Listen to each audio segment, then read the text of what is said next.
y lo que son enseñanzas de hombres. Entonces es importante que nosotros podamos medir nuestra fe si es auténtica incluso. Y estamos llamados, cada uno de nosotros, a sentarnos acá, atentos a la palabra de Dios, atentos a las enseñanzas, pero sobre todo atentos a qué es lo que se está enseñando. Y que si realmente esto que se está viendo, se está enseñando, está acorde a la palabra del Señor. Entonces, hermanos, vamos a ver esto. Y una de las cosas que realmente vemos a través de la historia, vemos que ha habido muchas herejías, muchos hombres que se han levantado con doctrinas distintas a lo que los apóstoles y Cristo mismo había enseñado. Y una de estas herejías sostiene que el ser humano puede alcanzar la perfección moral y salvación por sus propios medios. Ahora, ¿qué es lo que hace esto? Esto minimiza, incluso niega la necesidad de la gracia divina. Entonces, hermanos, hay doctrinas que son esenciales, eso lo hemos hablado en algún momento, doctrinas que no las podemos negociar, si vale el término. Y hay doctrinas que son secundarias, que no todos podemos creer en cosas que no están con claridad, pero hay cosas que son fundamentales en el Evangelio. Y es importante que nosotros podamos tener claridad en esto. Entonces, hermanos, lo que conocemos como la herejía pelagiana, y es lo que vamos a ver en esta mañana, y vamos a analizarla no solamente para ver su historia o de dónde viene, sino para ver cómo esta herejía misma está presente después de más de 1700 años, aún en las iglesias del día de hoy. Es por eso de la importancia de ver este tipo de cosas. Podemos buscar muchísima información al respecto, pero lo importante es poder entender que esto es algo que atenta contra el verdadero evangelio. Entonces, hermanos, es importante señalar, decía el pastor Sugel Michelin, es importante señalar y subrayar que no podemos llamarle herejía a cualquier enseñanza que pueda ser errónea. Hay enseñanzas erróneas, decía el pastor, que no califican como herejías, pero no contradicen abiertamente la esencia del evangelio.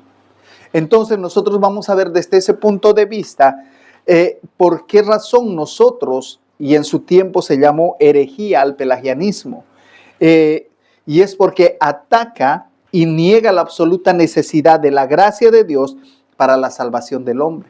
Y este es un tema esencial y fundamental en la vida de cada cristiano. Es por eso que nosotros vamos a ver esto, y dadas las circunstancias podemos decir que el pelagianismo destruye el evangelio y así lo califica, y así por eso se lo califica como una herejía.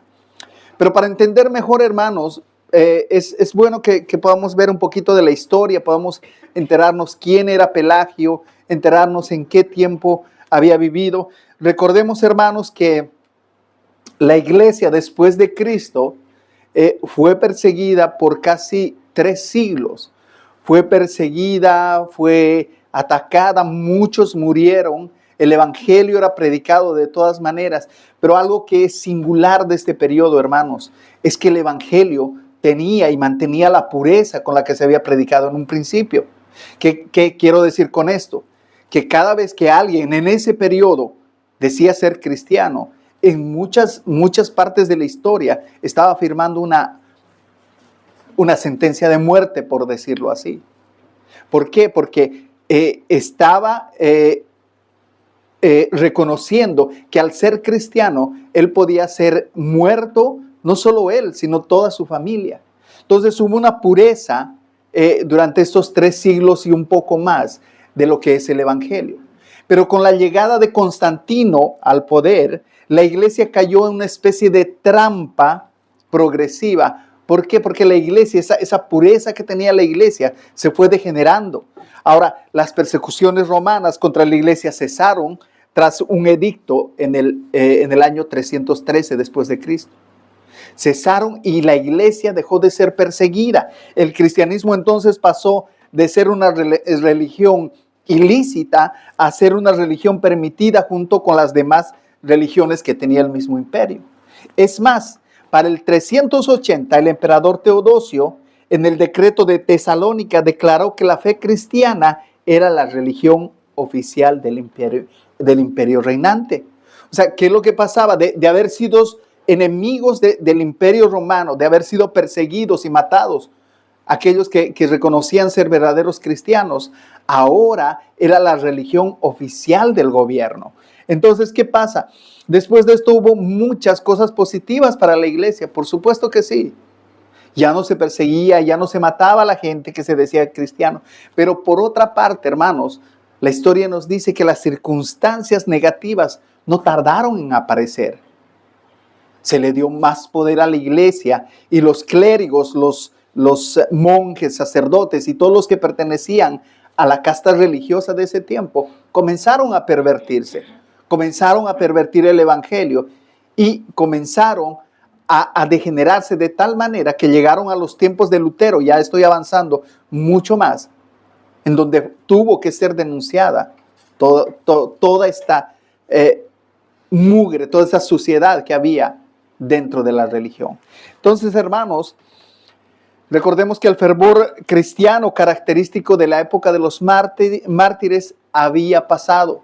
La pureza de la profesión de fe con la que se convertían los nuevos creyentes empezó a desaparecer, ya que ahora corría el peligro de que esa vida estuviera acomodada a lo que era el mundo.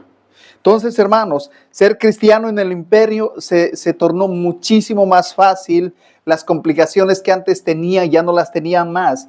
Y tomando en cuenta esto, todos querían ser clérigos, todos querían pertenecer a la iglesia de ese tiempo, que comenzó a llamarse la iglesia católica. Y recordemos que siempre hacemos hincapié que la palabra católico, los romanos se apropiaron de esta palabra, pero en realidad católico quiere decir universal.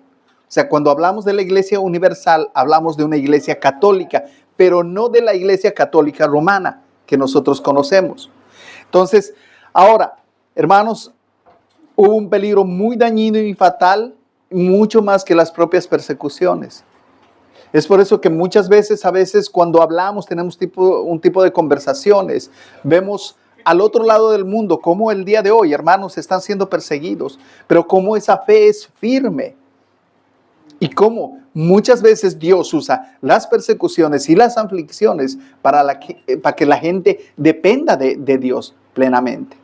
Nosotros vivimos en un estado de bienestar. Vivimos en un estado de bienestar. Y muchas veces, hermanos, necesitaríamos que Dios mande persecuciones para realmente probar nuestra fe, para saber cómo estamos delante del Señor. Entonces, hermanos, Pelagio es justamente Pelagio que aparece en el marco de esto entre el siglo, a mediados del siglo IV y principios del siglo V. Él era un monje británico de Bretaña de ese tiempo, Gran Bretaña de hoy. Y Pelagio era un monje que vivió y fue conocido y alabado por muchos porque él predicaba con su propio ejemplo.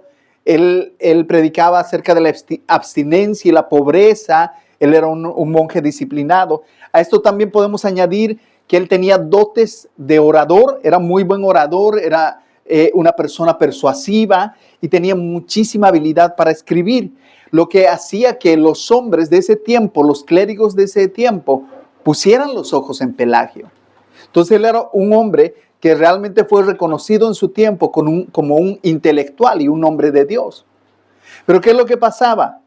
Pasó algo que realmente hay una expresión que alguien escribe, dice, sin embargo, aunque el cristianismo de Roma lo recibió y aceptó, él no aceptaba el cristianismo de Roma tal como estaba.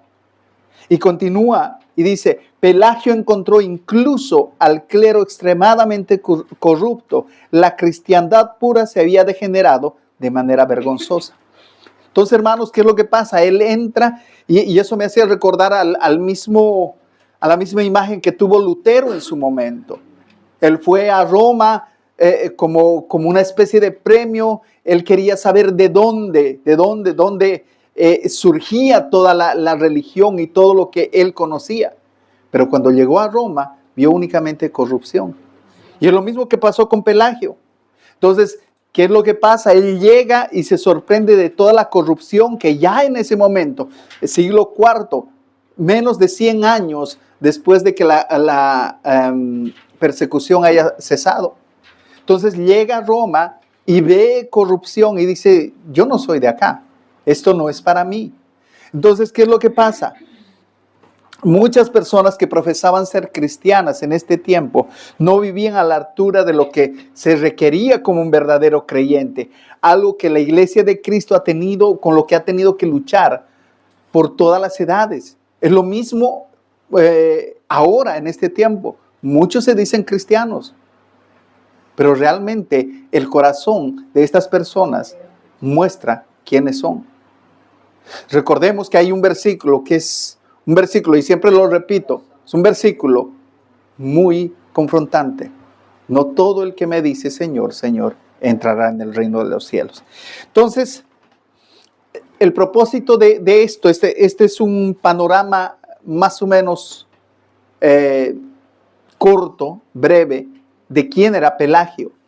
Pelagio era un erudito, era alguien pensante y comenzó a difundir sus pensamientos en ese tiempo y comenzó a ganar muchos adeptos en ese tiempo. ¿Por qué? Porque los pensamientos que él tenía se acomodaban a la ideología que el mismo clérigo tenía. Muchos vinieron de la época de los filósofos griegos, muchos habían leído bastante de la filosofía griega y tenía cierto sentido lo que él decía y comenzó a ganar muchísimos adeptos. Y vamos, hermanos, entonces el propósito es de ir desarrollando cada una de estas herejías y la respuesta bíblica para entender mejor por qué debemos estar alertas, porque no es simplemente ver el error. Es importante que nosotros podamos ver bajo la luz de la palabra del Señor qué es lo que dice la Biblia. Entonces, hermanos, el primer postulado de Pelagio tenía que ver con el pecado original, que se refiere al pecado de Adán y Eva al comer del árbol del conocimiento del bien y del mal y sus efectos sobre la raza humana. Entonces vamos a ver, más o menos son 5 puntos que se van desarrollando en toda la doctrina, aunque son más, pero cada uno tiene que ver con el otro, está de alguna manera implícito con el otro. Entonces la primera cosa que vamos a ver es la negación del pecado original. Ahora, ¿qué era lo que Pelagio enseñaba? Pelagio enseñaba que Adán pecó, pero su pecado no se transmitió a sus descendientes. Él decía, Adán fue un mal ejemplo, pero no transmitió su culpa. Ese era uno de los postulados. Pues el pecado no se transmite ni se imputa del progenitor a la progenie. ¿Qué quiere decir? No se transmite de los padres a los hijos. Ese era el pensamiento que Pelagio tenía. Este punto de vista dice que el pecado de Adán no tuvo ningún efecto sobre las almas de sus descendientes, aparte de su ejemplo pecaminoso que influenció a aquellos que le siguieron para pecar. Según él, cada ser humano nace en el mismo estado de Adán antes de pecar, con una voluntad moralmente libre de pecado y sin ningún tipo de naturaleza corrompida. Ahora, dice que el hombre tiene la habilidad de dejar de pecar si simplemente se propone hacerlo.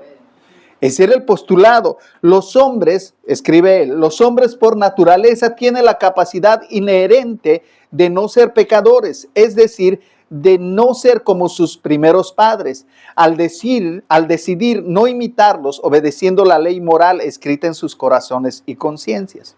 Y continúa, estos pueden por ellos mismos no seguir el ejemplo del pecado y así ser intachables y justos. De hecho, Pelagio veía como un excelente ejemplo a Enoc. Él decía, miren a Enoc. Él fue un hombre justo que no pecó y es por eso que Dios se lo llevó. Y la gente que conocía la historia bíblica decía, wow, claro, esto tiene muchísimo sentido. Ahora, hermanos, estas enseñanzas son contrarias a lo que la palabra del Señor nos indica. ¿Qué es lo que dice la palabra del Señor? Cuando nosotros vemos la palabra de Dios desde un principio, en Génesis 3, nos describe la rebelión de Adán contra el mismo Dios. contra su mismo creador. Debido a la desobediencia de Adán y Eva, el pecado ha sido una herencia para todos sus descendientes. Hermanos, vamos a leer mucha Biblia para poder tener claridad en todo lo que estamos haciendo. Romanos 5:12 nos dice lo siguiente: por consiguiente, como el pecado entró en el mundo por un hombre y por el pecado la muerte, así la muerte pasó a todos los hombres por cuanto todos pecaron. Hermanos, así como heredamos las características físicas de nuestros padres, también heredamos la naturaleza pecaminosa de Adán. Por mucho tiempo se conoció este pecado como el pecado original. Adán y Eva fueron hechos a la imagen y semejanza de Dios. Eso dice Génesis. Cuando nosotros leemos Génesis, leemos en el primer capítulo cuando Dios dice: hagamos al hombre a nuestra imagen conforme a nuestra semejanza. Pero cuando nosotros avanzamos un poquito más, en el capítulo 5, versículo 3 de Génesis, encontramos algo que distorsiona la imagen de Dios y lo dice de esta manera: y vivió Adán 130 años y engendró un hijo a su semejanza, conforme a su imagen, y llamó su nombre Set. ¿Qué quiere decir esto? De que ya la distorsión había entrado en el ser humano. Y dice, engendró un hijo conforme a su imagen, conforme a su semejanza. Ahora, cuando Adán cayó en pecado, su consecuencia alcanzó a todos y cada uno de sus descendientes, habiendo sido infectados con la infección del pecado. Esto debe quedar claro para cada uno de nosotros, porque va de la mano con lo que vemos en toda la palabra del Señor. David lamentó el hecho de que en uno de sus salmos, de su propia condición, dice: he aquí, en maldad he sido formado y en pecado me concibió mi madre. Eso está en el Salmo 51:5. ¿Qué quiere decir esto? Esto no significa que su madre lo llevó en el vientre ilegítimamente. Más bien que su madre había heredado el pecado de sus padres, el pecado de sus abuelos, el pecado de todos los que habían venido antes, y pasaba lo mismo con David. Por eso él dice: he aquí, en maldad he sido formado y en pecado me concibió mi madre. David heredó el pecado de sus padres al igual que cada uno de nosotros. Eso es lo que dice la Biblia. Es por eso que nosotros estamos apartados de la gloria de Dios. Desde el momento que somos concebidos, ya hay esa semilla de maldad en cada uno de nosotros. Y es por eso que apenas nacemos, nuestra condición es de pecado. Ahora, también Romanos lo dice de esta manera: debido a que todos pecaron, están destituidos de la gloria de Dios. En otras palabras, o en otras versiones dice: por cuanto todos pecaron, están destituidos de la gloria de Dios. Ahora, el apóstol Pablo afirma una realidad que es una realidad universal. Es algo que todo ser humano que nace, todo ser humano viene con esa contaminación. No hay un ser humano que no haya pecado. Ahora, cuando dice ser destituido, quiere decir separado, haber perdido el acceso o la participación, y esto debido al pecado de Adán. ¿Se acuerdan? Hay un versículo que dice: mas a todos los que le recibieron, a los que creen en su nombre, les dio potestad de ser hechos hijos de Dios.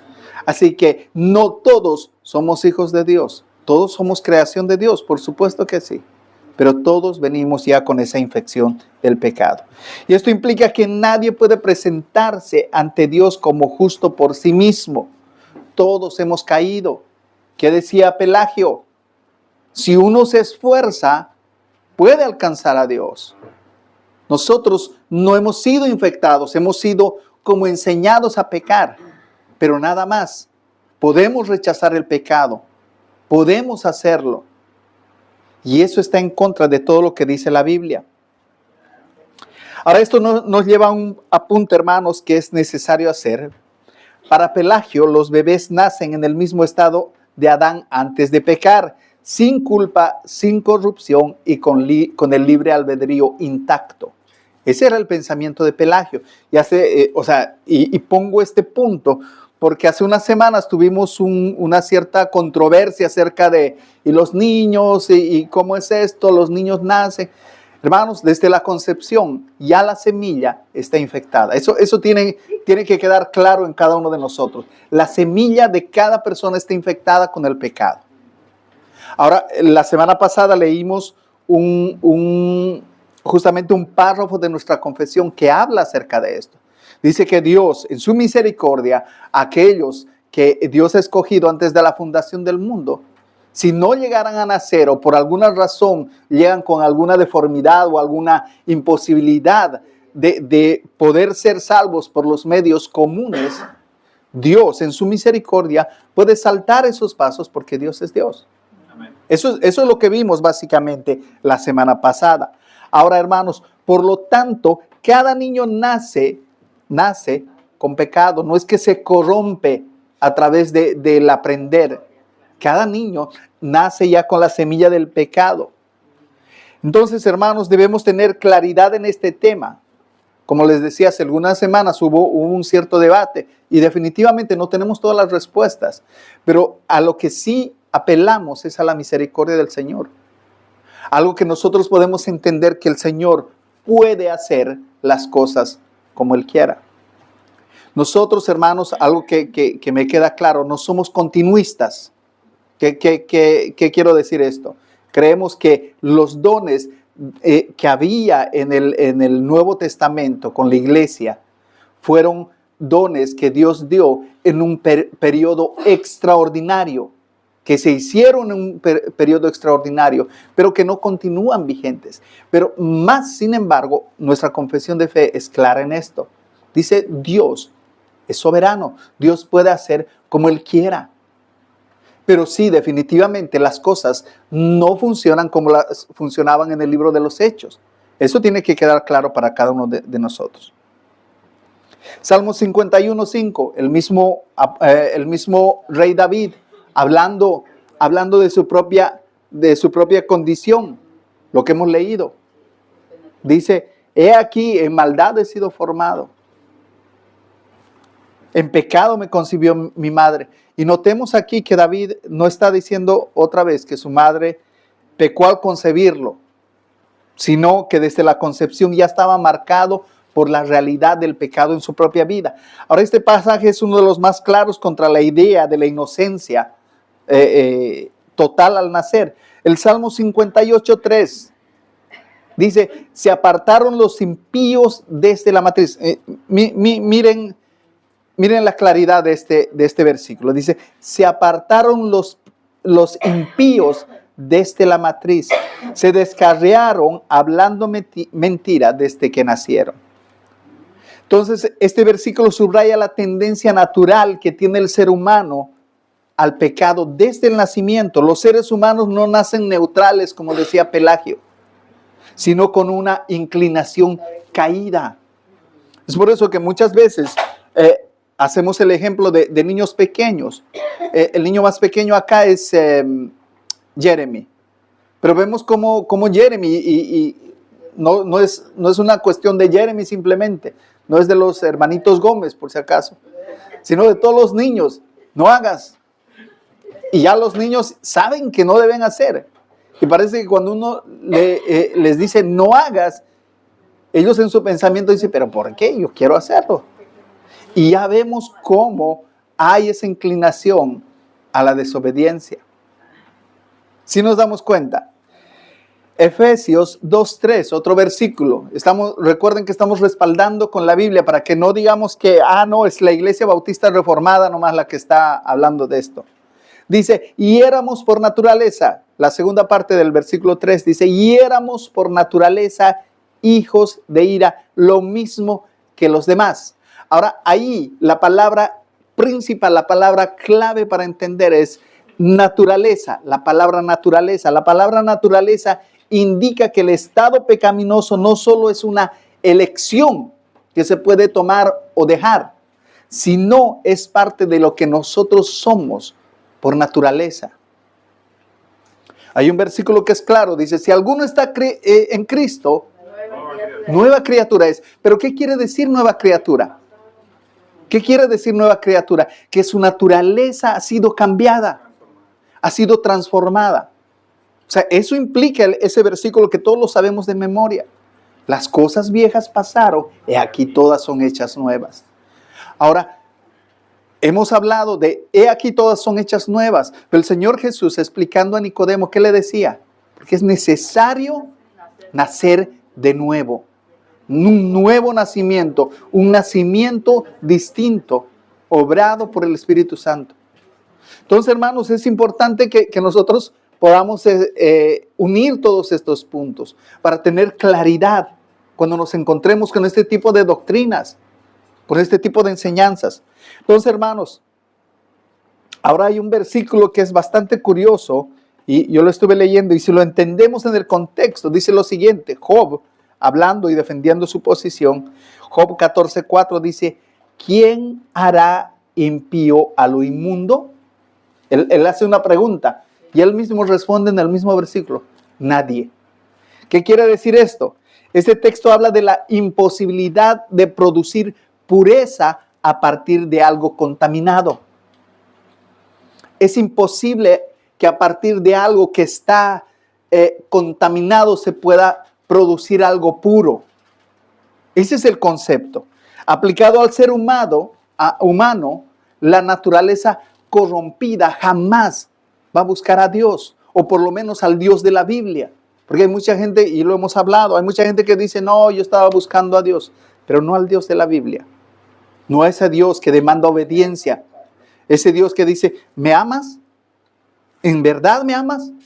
Guarda mis mandamientos. Guarda lo que yo te estoy mandando.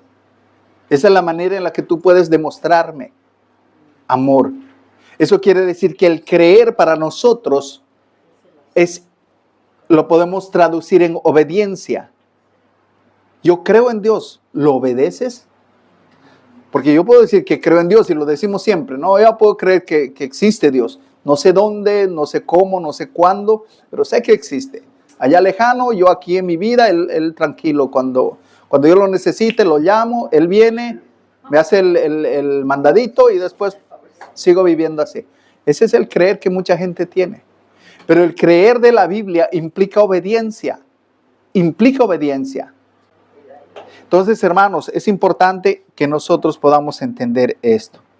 Mis hermanos, hay muchos otros pasajes que nos dan la misma comprensión. La Biblia enseña claramente que todos los seres humanos, incluidos, otra vez voy a hacer hincapié, los recién nacidos, están bajo el pecado de naturaleza, de su propia naturaleza. Nacen con una inclinación pecaminosa y necesitan la gracia, la redención, la regeneración. No solo una educación moral buena. Porque, hermanos, muchas veces nosotros reconocemos que podemos encontrarnos personas que moralmente quizás son mucho mejores que nosotros. Yo conozco personas que intachables. Pero, hermanos, no estamos hablando de moralidad, recordemos. Nosotros constantemente estamos luchando contra el pecado. Pero eso es gracias a que nuestra naturaleza ha sido cambiada. Ya no tenemos esa inclinación de deleitarnos en el pecado, de poder decir, wow, qué rico se sintió esto. Qué bien, sin ningún tipo de cargo de conciencia. Sino, uno de los, R.C. Sproul decía algo que debe hacernos pensar. Si tú eres creyente, debes ser una persona que constantemente vive arrepintiéndose. Porque, hermanos, pecamos. Todo el tiempo pecamos. Todo el tiempo pecamos. Y una muestra de que tú has sido cambiado en tu naturaleza es que vas delante del Señor y le dices, perdóname, Señor, otra vez estoy delante de ti. Entonces, hermanos, como vemos, la palabra del Señor misma contradice la perspectiva pelagiana. El hombre no nace en la condición que Pelagio pensaba que sí. Ahora, la segunda cosa súper importante para nosotros también, es el libre albedrío. Pelagio creía que el libre albedrío estaba intacto después de la caída. Pelagio sostenía que el hombre tenía plena libertad para elegir entre el bien y el mal, sin necesidad, y escuchen bien esto, sin necesidad de la gracia divina. Afirmaba que el ser humano puede alcanzar la perfección moral por sus propios esfuerzos. O sea, Pelagio es el artífice de la doctrina que hoy nosotros conocemos como el libre albedrío. Él es el fundador, él es el que puso eso en la mente de muchos creyentes que al día de hoy creen que tenemos libre albedrío. Hemos explicado que era el libre albedrío. Ahora, Pelagio decía que el hombre tiene la capacidad total de elegir entre el bien y el mal. Si no tengo pecado, decía Pelagio, si no tengo pecado, si yo no nazco en pecado, si no tengo ese pecado original, como él postulaba, entonces solamente como le afectó a Adán, yo puedo por mis propios esfuerzos salir de esto. Yo tengo la disposición y el libre albedrío para poder elegir el bien y el mal. Pelagio afirmaba que el ser humano con esfuerzo y autodisciplina podía vivir sin cometer pecado. Incluso consideraba a personas, miren, y esto es importante, a personas como Enoc, a personas como Noé, incluso a personas como María, la Virgen María, que podrían, él decía, podrían haber alcanzado esa iluminación que todos necesitamos. Entonces, es importante que nosotros podamos ver que nosotros tenemos libre albedrío y podemos elegir entre estas cosas. Y mis amados hermanos, debemos ser cuidadosos de no caer en esta trampa. La Biblia es clara cuando nos habla de las limitaciones humanas, de cómo nosotros estamos limitados. Y yo les decía que cada una de las postulaciones tienen de alguna manera implicación en otras. Él decía, miren, primero, ninguno nace con el pecado original que todo el mundo cree. Todos nacemos en el estado en el que Adán fue creado, en el estado sin pecado. Y es por eso que tenemos la capacidad de elegir entre el bien y el mal. ¿Qué dice la Biblia? Eso es lo importante. Romanos 8, del 5 al 8, dice lo siguiente. Porque los que son de la carne piensan en las cosas de la carne, pero los que son del Espíritu en las cosas del Espíritu. Porque el ocuparse de la carne es muerte, pero el ocuparse del Espíritu es vida. Versículo 7, y aquí está esto. Dice, por cuanto los designios de la carne son enemistad contra Dios, porque no se sujetan a la ley de Dios, ni tampoco pueden. Versículo 8, y los que viven según la carne no pueden agradar a Dios. Un punto bien importante, dice, porque estos que viven para la carne no se sujetan a Dios, pero tampoco pueden. Por más que quisieran esforzarse, no pueden. Debemos entender entonces, hermanos, que el libre albedrío, como lo expone Pelagio y como lo entienden algunos grupos llamados evangélicos, es una negación de la gracia de Dios, de la obra de Cristo y la obra del Espíritu Santo en nuestras vidas. Y vamos a poner el por qué. Primero, porque la salvación, según el pelagianismo, es una mezcla de la gracia divina y el esfuerzo humano. Dice, o sea, si combinamos estas dos cosas, estamos listos. Hermanos amados, debemos tener claridad en que el impío no tiene mérito alguno en la salvación eterna. Como decía el versículo, lo que es de la carne no puede sujetarse a las cosas de Dios. No puede. Ahora Romanos 3, 10 al 12 dice, no hay justo ni aún uno. No hay quien entienda, no hay quien busque a Dios. Y es por eso que decíamos anteriormente, esas personas que no, yo estaba buscando a Dios. Dios no estaba perdido, el perdido eras tú. Dios te encontró. No es que tú encontraste a Dios. Y otra vez, cuando uno dice, no, yo estaba buscando a Dios, estabas buscando a un Dios que tal vez te supla las necesidades, a un Dios que esté a tu favor cuando estés mal, en quien puedas consolarte de alguna manera, pero no al Dios de la Biblia. Dice, todos se desviaron a una, se hicieron inútiles. No hay quien haga lo bueno. No hay, ¿qué dice? Ni siquiera uno. Entonces, Hermanos, el estado universal del hombre es un estado de corrupción. Nadie en su estado natural busca a Dios ni hace lo bueno en el sentido que Dios demanda. Tú puedes hacer cosas buenas, de alguna manera podemos hacerlas. Porque aunque la imagen de Dios ha sido distorsionada por el pecado, hay algo que ha quedado en nosotros. Por eso podemos nosotros decir, qué buena esta persona. Pero ¿qué es lo que pasa? Dios demanda y dice en su palabra, dice, todas sus justicias son como un trapo de inmundicia para mí. Porque Él conoce el corazón del hombre. Ahora, hermanos, el hombre sin Dios no puede ni quiere cooperar con la luz de Dios, ya que ama, dice, las tinieblas.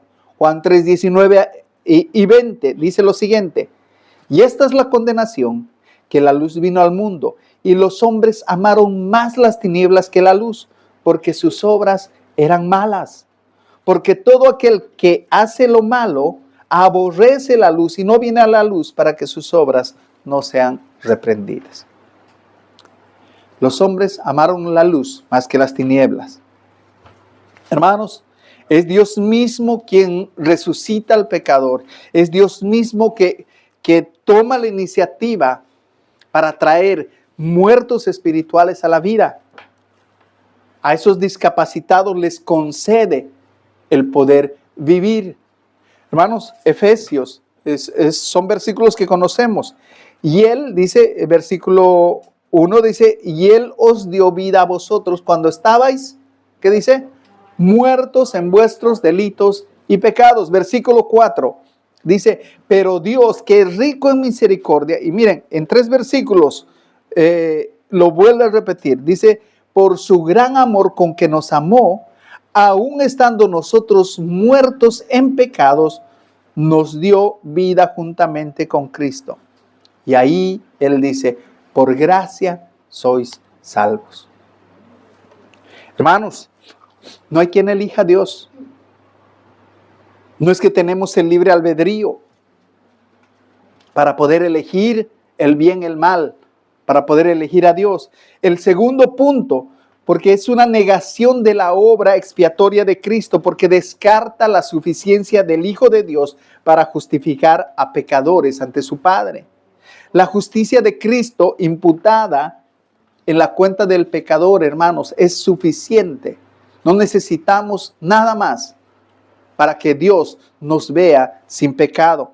Y volviendo al pasaje de Efesios, la pregunta es, ¿cómo puede un cadáver espiritual escoger hacer lo bueno si todo lo que hay en él detesta a Dios, rechaza a Dios?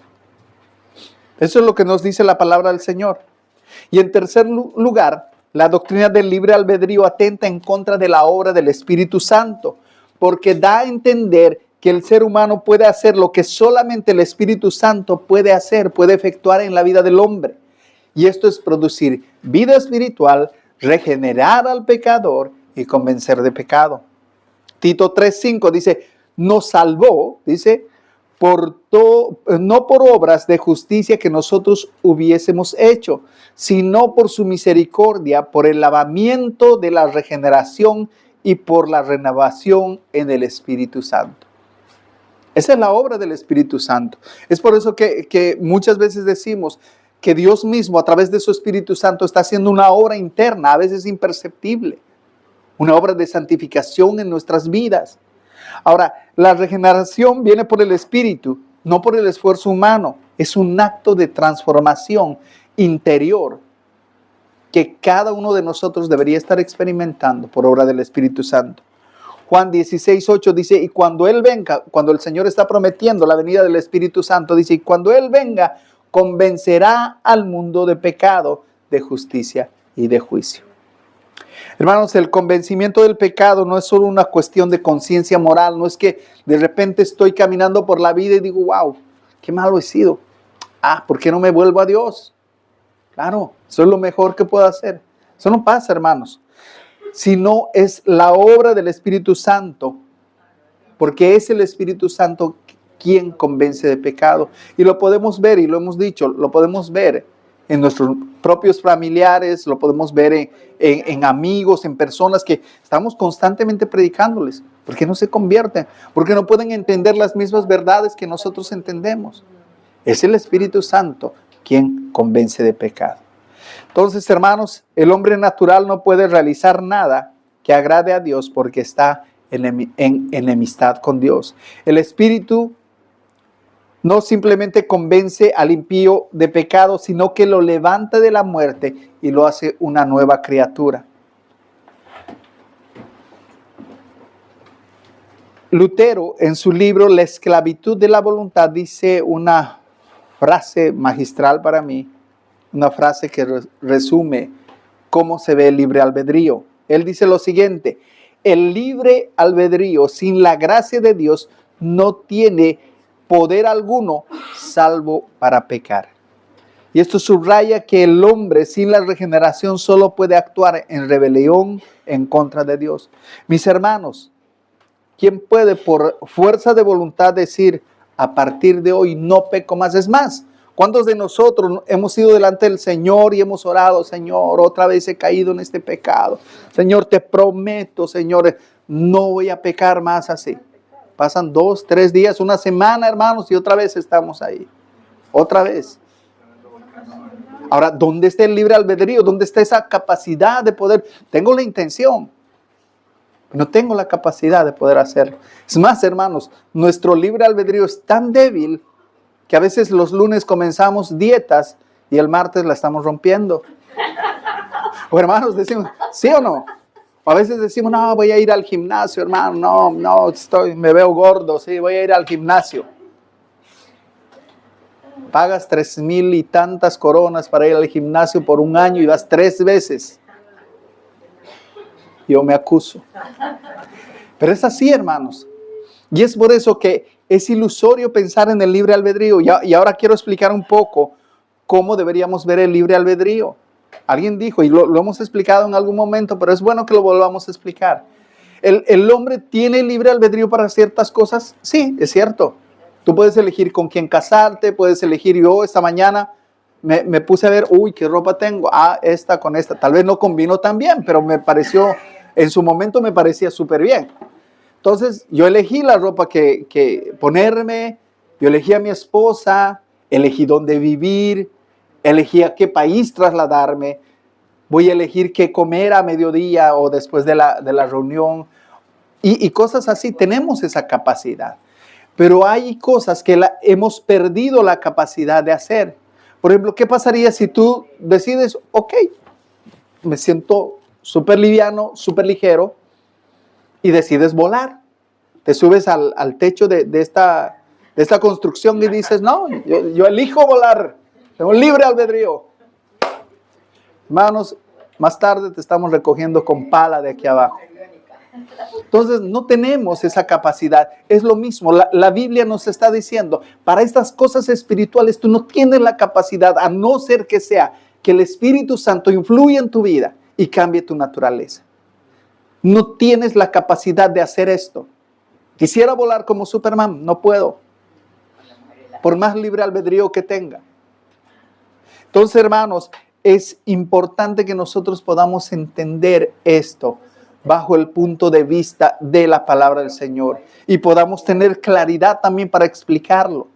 Porque hay muchas personas dentro del mundo evangélico que piensan que tenemos cierto libre albedrío, que nosotros podemos como que darle una manito a Dios en nuestra salvación.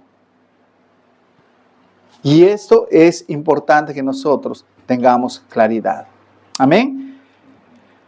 Hermanos, no tenemos la fuerza, no tenemos la voluntad, porque dice que nuestra voluntad está esclava a un mundo pecaminoso. Amén. Hermanos, vamos a dejarlo aquí. Ya son las 11:47. ¿Hay alguna pregunta? 10:47. ¿Una pregunta?